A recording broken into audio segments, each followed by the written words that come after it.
So you're going to be building a new construction house and you want to do the inspections. Now, I see a lot of times where people start saying, "Oh, I'm just going to call a roofing company or I'm going to call a plumbing company or um, whoever it might be." And I hate to be the bearer of bad news, but you have to look at your contract, and in your contract there's going to be a section that typically says home inspection, right? And it's going to be like a paragraph or two, or maybe more.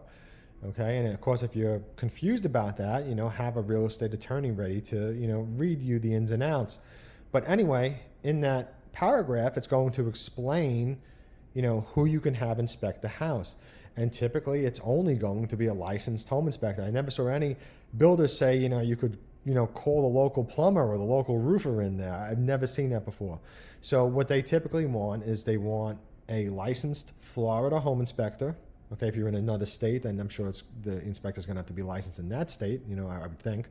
But a licensed Florida home inspector, and that home inspector is going to have to submit a copy of their license and a copy of their insurance. Now, different builders are going to have different insurance requirements. Okay, so they might be like, I forget what it is. If it's 300,000 is like the minimum, all the way up to like $1 million.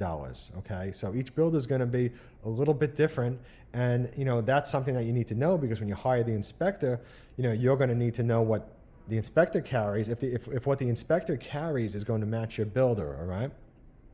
Because again, if your inspector's carrying like $300,000, home inspector's insurance liability or whatever it is, and the builder wants $1 million, well, then you're not going to be able to hire that inspector. So, that's pretty important.